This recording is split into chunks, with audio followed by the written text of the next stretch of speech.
Welcome back to Lost in Theaters, the podcast where we talk about movies that have slipped through the cracks of pop culture. My name is Rachel, and I'm here with Ruth. Ruth! Oh my gosh. I know. And before we get started on our new movie, I actually want to ask you just a brief question about last week's film. Yeah. Because we didn't talk about this, and I super wanted your opinion. Oh. The fact that the human race evolved into 3 different species. I mean, it feels like it should have been more, if anything else. I had never encountered that in a film or a book, that the human race just started breaking off and developing. And maybe it's because it went so long term. For those who haven't listened to last week's podcast, you should go back and listen to last week's podcast, because it was a blast. What was it called? The Time Machine. The Time Machine. The creatively named The Time Machine. You looked at me super blankly with a horrified expression. I really did. Yes, it's true. So I just wanted to know, have you encountered a movie like that before, or a story like that before? I mean, it kind of goes, Planet of the Apes was a thing. Oh, okay. I don't remember how that worked. I don't know how that worked either. But that was also, like, humans evolving from other things along with apes is a thing. Apparently. Okay. Anyways. Well, if you want to know more about the Time Machine and the 3 human races... Sorry, I sounded really enthusiastic there. I just started thinking. To last week's podcast, because it was great. This week's podcast, though, so a comment last week got to me. Can you guess what comment it was? Whose comment? Your comment. My comment? Mm-hmm. What did I say? Oh, did I No, hurt you? it wasn't an emotional got to me. Okay, I'm It sorry. was just like a, oh man, got to me. Oh. Yeah. Something about death? No, God. no. What are we talking about? You said we hadn't done any animated movies yet. Oh, I've made a mistake. And I was like, oh my gosh, we haven't done any animated movies yet. We should do an animated movie. And I might have looked one up. And this one is called Minuscule. Actually, it's not minuscule, it's minuscule. Minus school. But it's oolay. the end. The end is cule. Minuscule? Like mule. Yeah. Minuscule. Rapidly move on. Subtitle, Valley of the Lost Ants. Came out in 2013. And is this the one that Ants was totally ripped off from? No. Oh, okay. No. It isn't. That is the one before A Bug's Life. That was Ants, yes. Okay, so here's the thing about animated films, which you know and I know pretty well. No, do we know? I don't know if we know this. What are you about to say? Disney and Pixar definitely have the cats in the bag, and they're hoarding them as far as like popularity and people's awareness. And if it isn't a Disney and Pixar animated film, it's not very well known usually, comparatively. So I feel like our standard for Disney for being lost in theaters for an animated film is the widespreadness of Disney and Pixar. Does it even compare? And if it doesn't even compare, often people have never heard of it at all. Monsters vs. Aliens has a big idea. Following. I forgot that studio. You're correct. Yes. My bad. But I mean, what's the other one from? I just said Big Idea. No, Big Idea is VeggieTales, Rachel. DreamWorks. It's weird how those got confused in my head as well. It's because of the D that Bob squishes through is like the D in I DreamWorks. have a memory of this and I'm horrified. Big Idea. And he has to, he's like, it flips around. It's okay. Oh, Bob. Yeah. The tomato. Poor Bob the tomato. Okay. No, you're right. DreamWorks does, and like Shrek, you're correct. But Shrek was kind of a big deal. So I would say those movies have made it like comparatively to Disney and Pixar, right? Yeah. But though that studio is the only competing one, and it isn't nearly as. I feel like there's more, but I can't think of them off the top of my head. Oh well, I mean, Miyazaki films Oh, Studio Ghibli. Yeah, definitely. They're like the Disney of Japan. Yeah. They're pretty well loved. But I would say, I don't know. Having said all these things, I think What I are you saying, Rachel? feel like, especially animation is often seen as very childish and not films worth watching for big people like you and I, Ruth. I'm such a big person. That's me, large. But yeah, so I don't know. So I just spreading the hype about other animated films is a fun thing to do because Yeah. there's particular, I feel, yeah, I don't know, a lot of work goes into these and they don't get very much widespread notice. So Minuscule, Ideas, Lost Valley of Ants. Valley of the Lost Ants. Lost Valley Ants. Yeah. Your ants. It's a French-Belgian film. French-Belgian, and it won actually several awards, and it deserved them, including the 40th César Award. Wait. It won awards. Yes. In France and Belgium. Uh-huh.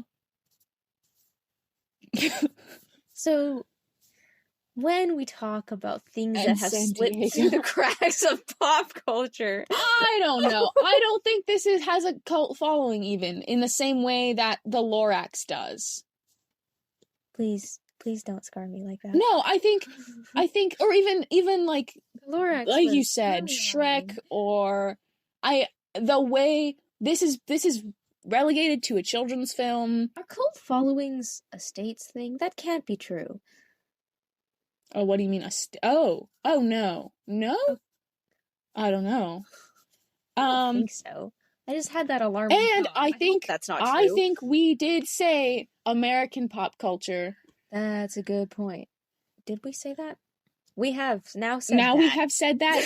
I feel like we can't speak to European or Japanese or Chinese pop culture. Or Canadian. I don't know.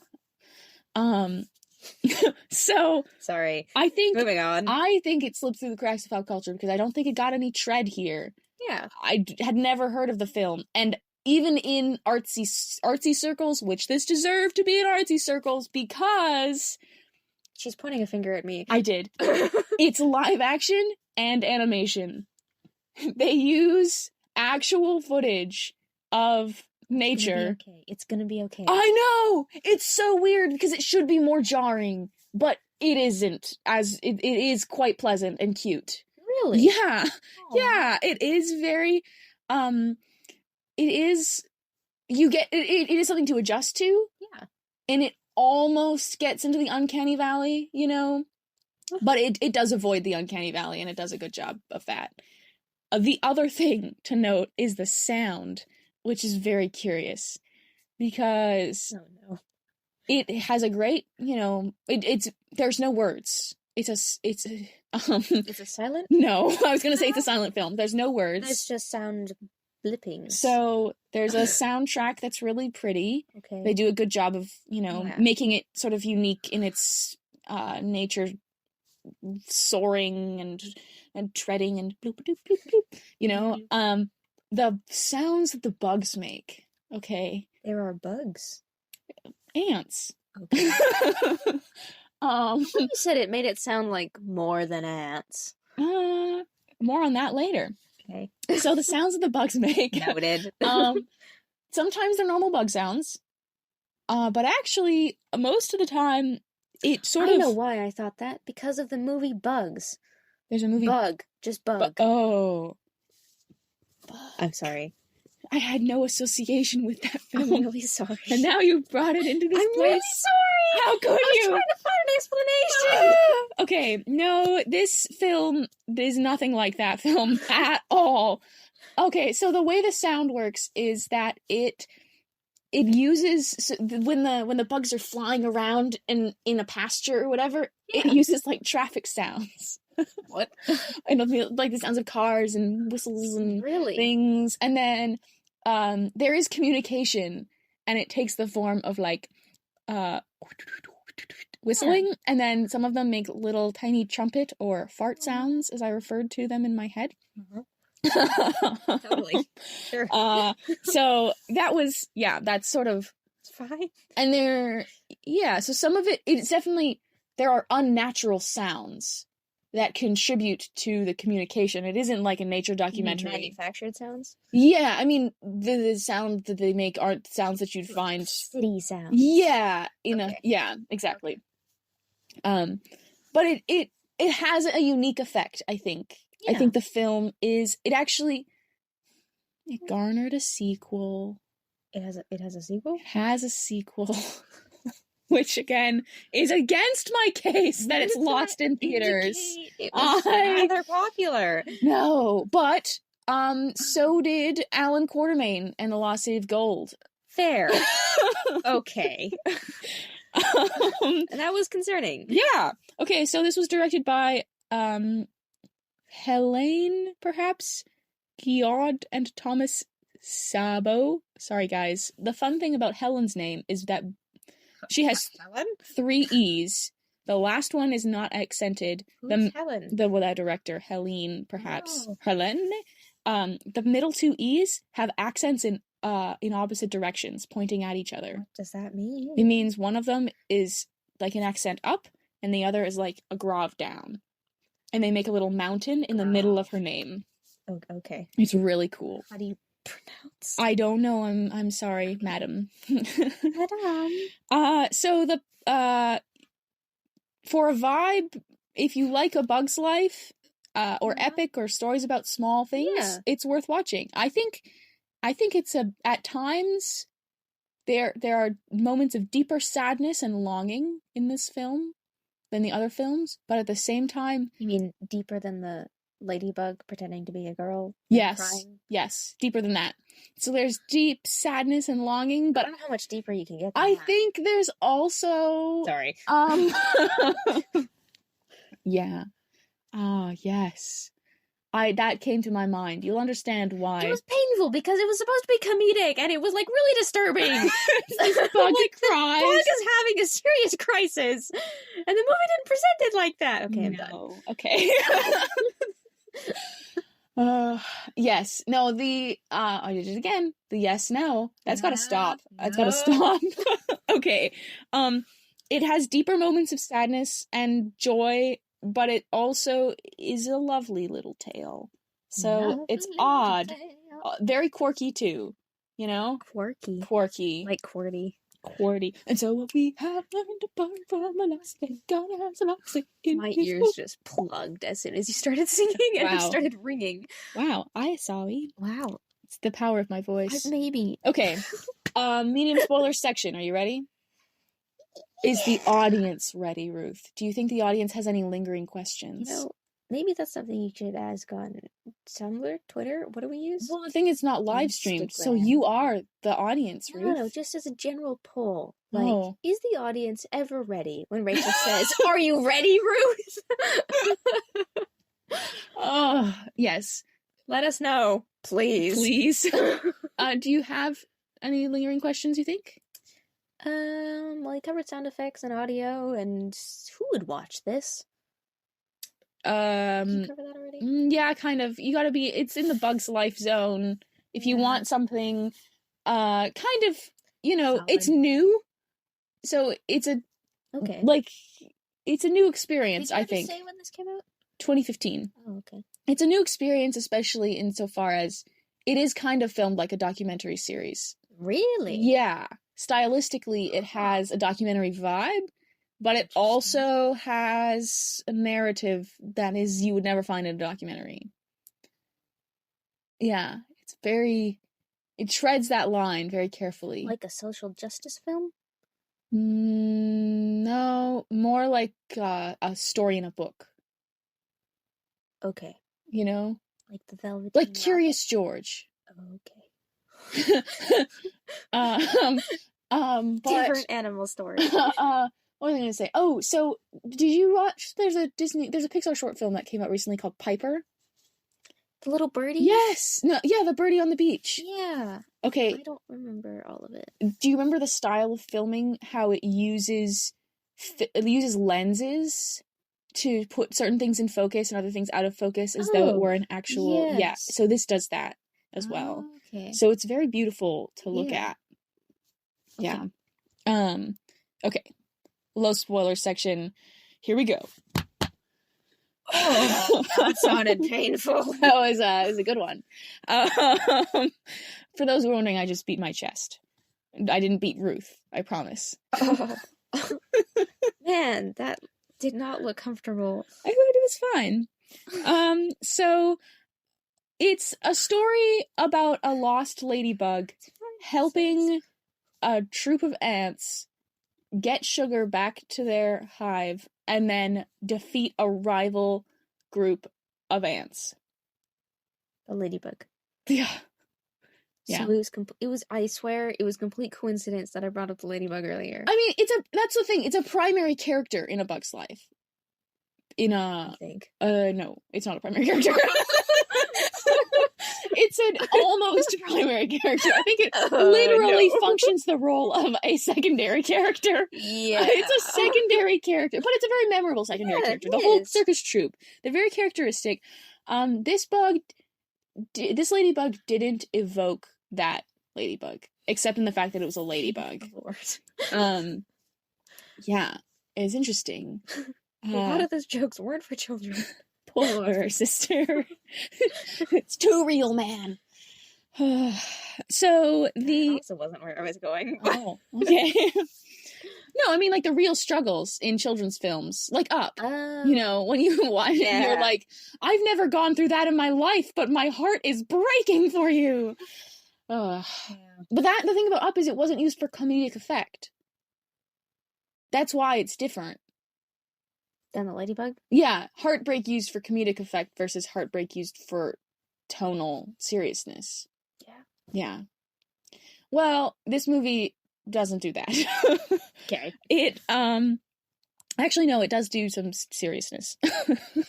So it opens... What are you saying, Rachel? Over this beautiful vista. Okay. In the mountain. Oh, I didn't even say. Major spoilers? Is it time? I didn't spend a lot of time on minor spoilers. Do we just cut that section? I don't know. I think it's important for people to know what they're getting into if they just wanted that little bit extra, you know, to get them going to see that the film. Sense. Yeah. Moving wildly on. Major spoilers, here we go. Okay, so it opens on this beautiful vista, and with the huge mountains and foresty pines, tiny forest, and you see this little red car driving in the mountains, and it drives up, and it's a little red bug car, and it parks, and some people get out, and these are real people who then sit on this picnic blanket, and she's reading a book, and he's laying down. And then you realize she's pregnant. I'm kind of anticipating screaming because and then she opens her eyes really wide and looks like, oh, what's happened? And then I think what she's just realized. She's like really pregnant. I think her water broke, okay? Because then she and her husband grab some things and go back to the car and drive away, and we never see them again. What? I know. Belgium. I know. It was wild. So, yes, picnic. The picnic is left, and you're left to observe nature in all of its glory, and then it zooms in and you get closer to the bugs, and the bugs of the field. Yeah. And then you start to hear the tonal, the sound, it goes from buzzing sounds to traffic sounds. Ooh. And you see there's these two ladybugs under a leaf watching their 3 baby ladybug pods under the leaf, which then hatch, and these baby little ladybugs plop onto the ground, and they're so cute, and they learn how to fly, and then the mom and the ladybugs have a good time, and one of the ladybugs gets teased by a fly. What does it do? I think it trumpets. Or whistles or something. And right, nobody's talking. Right, because there's no words. This is all I'm telling you is like visual stuff, and so the bug that is he's teased by the fly, but she goes back. The ladybug goes back to the bug's family, and they have such a lovely time, and they're learning how to fly. And then. Tragedy about to strike? Yeah, because it's a laughing fly. The laughing fly teases her again, and she chases it, and it lures her into a trap with bigger flies. That then she gets scared and runs away from these big old meanie flies and runs into a rock and falls down, and her wing falls off. Oh my gosh! She's living in this. She lands in this crevice, but she can still crawl. This is really sad. It's really sad. Her wing falls off and she calls for help and no one comes to help her. And it starts to rain and she walks away. And she walks under this mushroom. And then all these eyes pop out of the mushroom and she runs away and she goes and hides in this, what looks like a can of some sort. And it fades, but we do find out the eyes were a bunch of snails. On top of the mushroom whose eyes droop over the edge.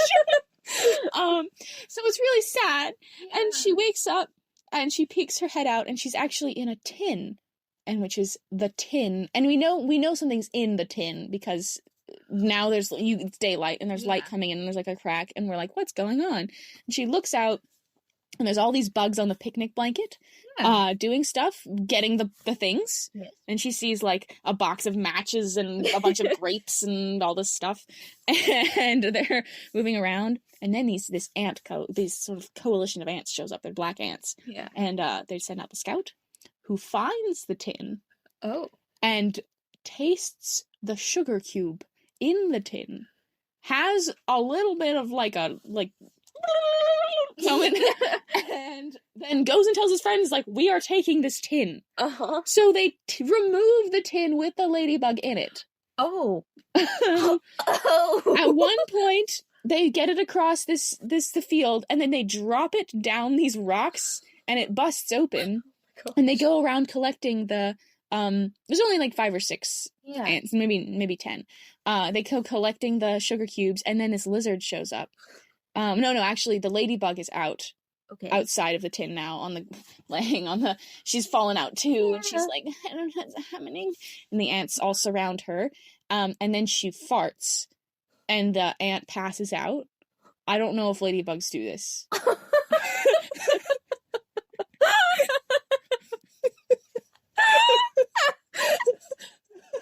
Your tone changed. Not at all.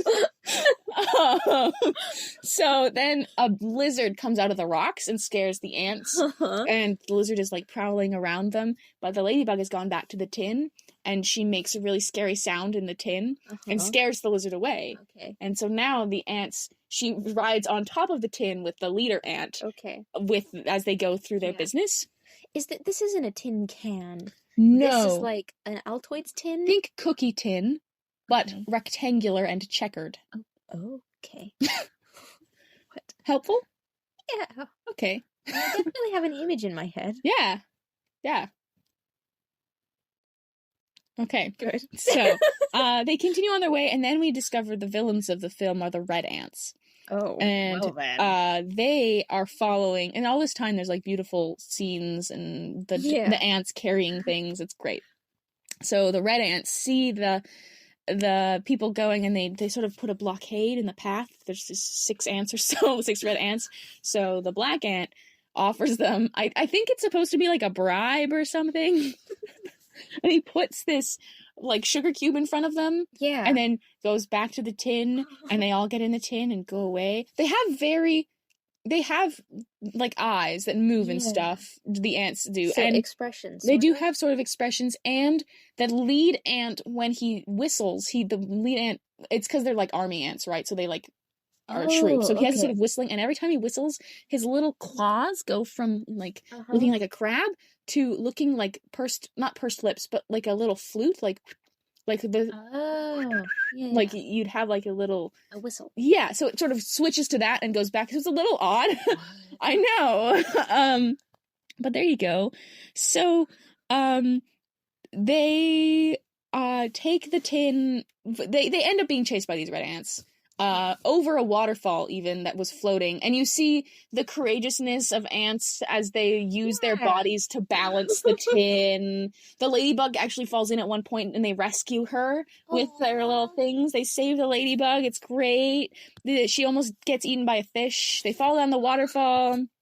the tin busts open, and so they have to carry all the sugar now. Okay. And the red ants are on their trail, hot on their trail. They sleep at one point, and the ladybug and one of the ants are becoming friends.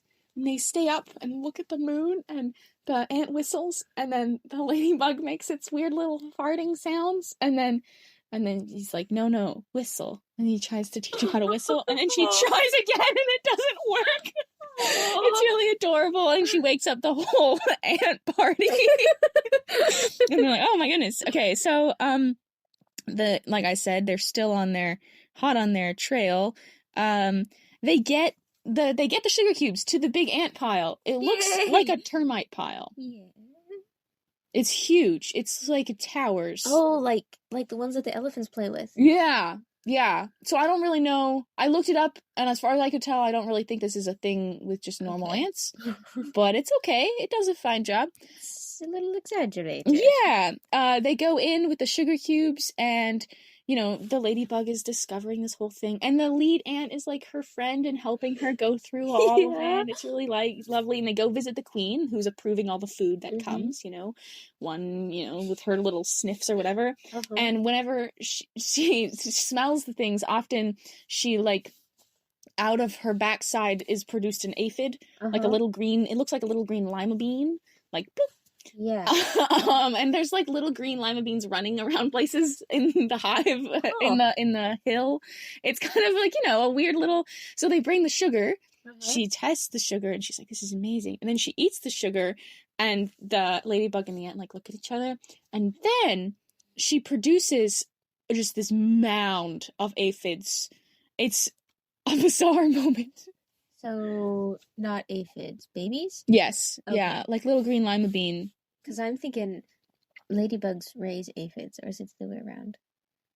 Ladybugs eat aphids. What does the queen say to the baby she's holding in A Bug's Life? Because that's what it is. Oh. Nymph? I think it's aphid. Yeah, that's weird. I know. Okay. So the red ant sees them bring the sugar back and is so mad, and then he goes to his queen and he's like, and then the queen is like, wah, wah, and she sends out the army of red ants, which is horrifying. Yeah. Not as horrifying as that episode of MacGyver. Okay. Still takes the cake. If you can ever find that somewhere, do your best not to watch it, because it is a scarring episode of MacGyver. Anyways, so the red ant horde and they've got slingshots made out of wood and a can of bug spray, and it's funny, right? They're going over stuff, and the ladybug has tried to fly at multiple points. Oh dear. And she didn't have one at first, and at one point she was watching other ladybugs, and she was gazing longingly at one of them who was sitting happily on a flower. And it didn't work out because she can't fly. But then, so she's dreaming. They're all the black ants are asleep on these mounds of I think they sleep on fungus or something. Yeah. So they're all asleep, and she dreams of flying. They do such a good job. You know the difference. It sort of zooms in on her, and then you see her dream. There's no words in this movie, Ruth. Yeah. No words. But she's dreaming of flying and being with her family, and it's so sweet. And then she wakes up, and her eyes pop open. And then she goes up to the top, and she tries flying again, and her wing has been growing back. Oh, okay. And it's doing better. Yeah. It's just not perfect yet. And her ant friend sees it and is kind of excited for her. Okay, so they wake up, and the hill is surrounded, or they hear the coming ants, and then the hill is surrounded. They're like, this is bad. So the red ants are catapulting things at them, and the black ants are using siege tactics and pouring like aspirin in their moat, which is bubbling up, and dumping Q-tips off, and they're like catapulting. What did they catapult? Toothpicks at them. It's just a disaster storm.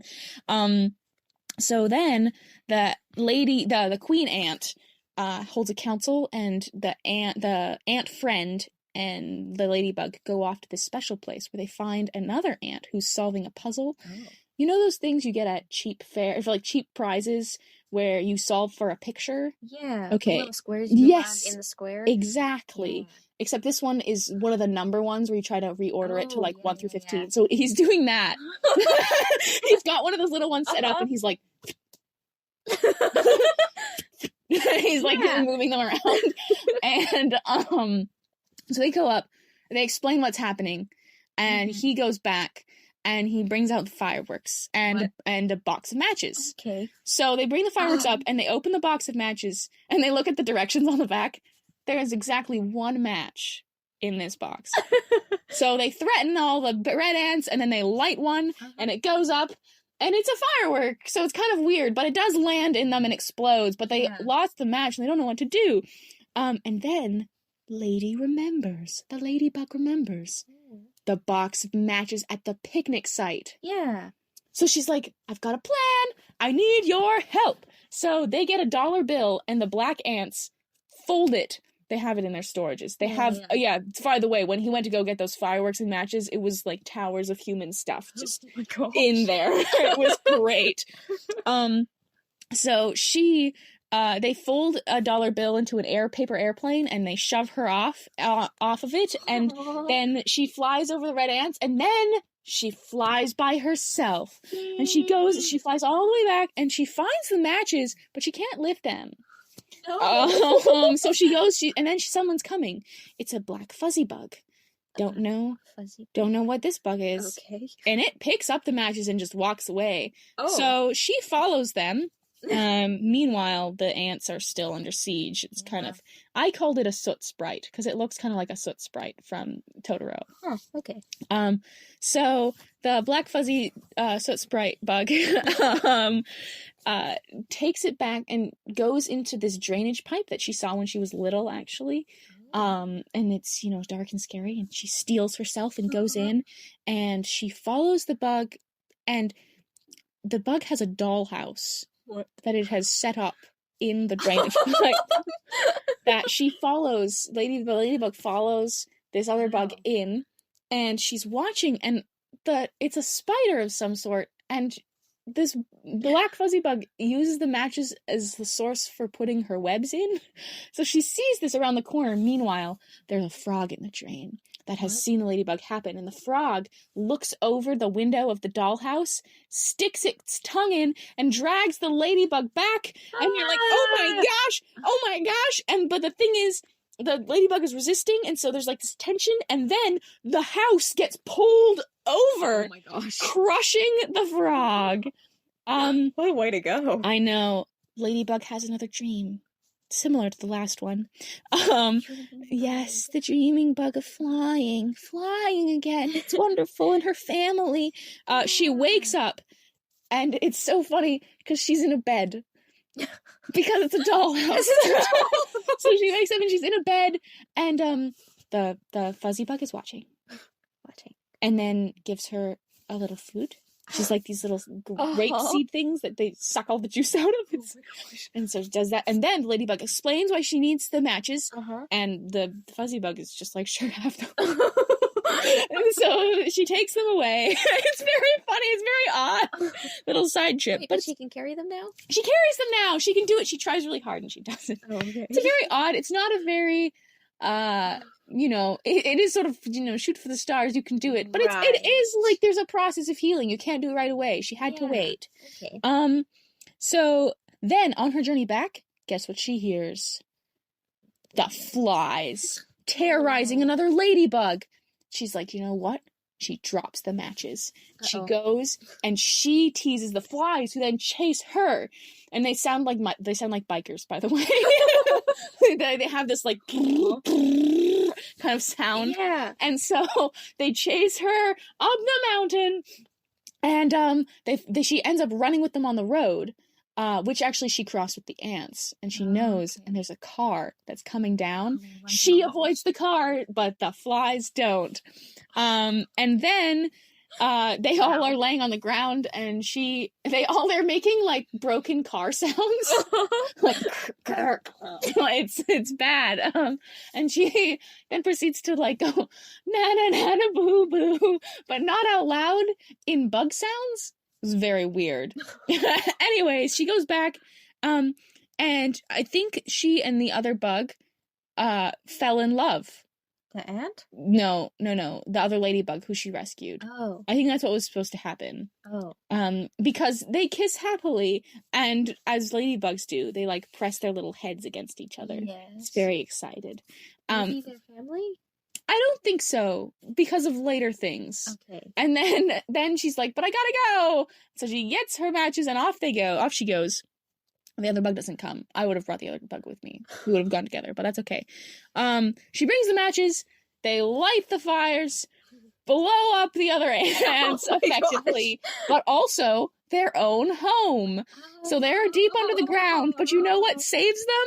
One of those planes that flies over and dumps water on forest fires. Seriously? Yes, because the fire is that big. The smoke going up, and the plane comes and dumps water on it. It's wild.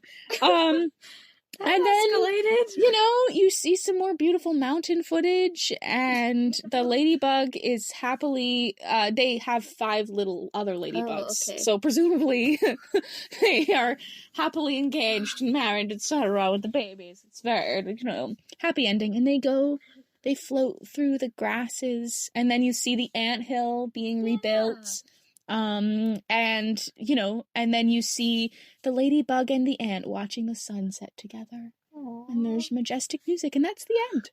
Yeah. It seems like a good little story. It is a good little story. And like I said, it's a weird experience, because if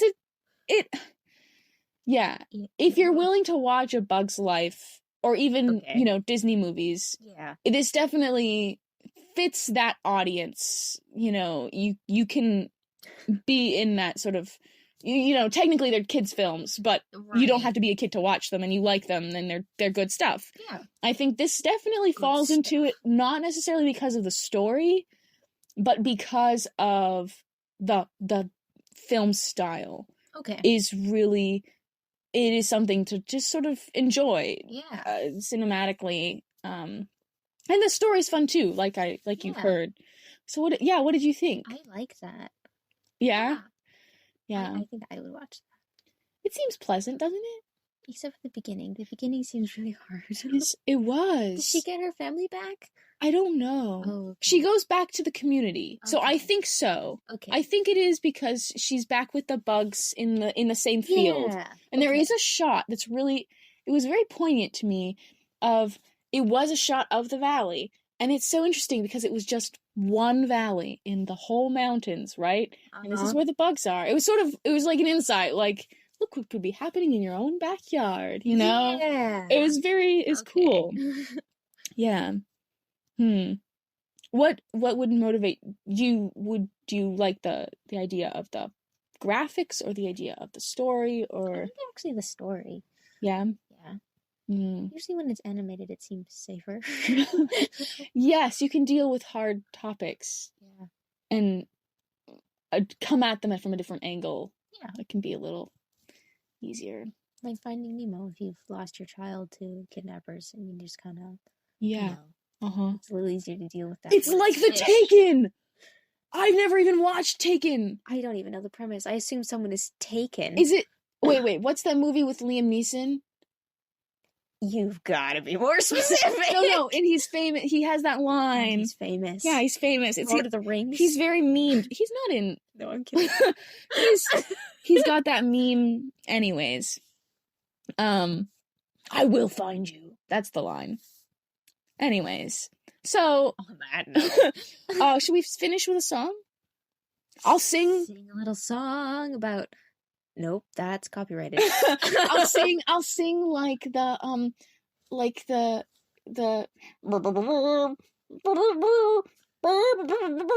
I never prepared. Maybe I'll sing like the ants.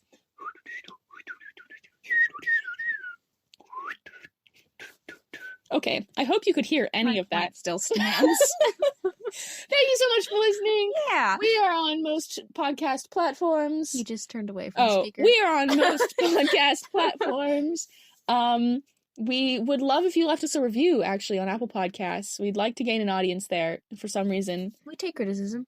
I take criticism. Yes, constructive criticism is appreciated in our field, Ruth. Formulating ideas and listening songs. She doesn't listen to me. So maybe she'll listen to the audience. Okay. Well, thank you for listening. We appreciate that you listen, and we hope you had a good time. All right, bye!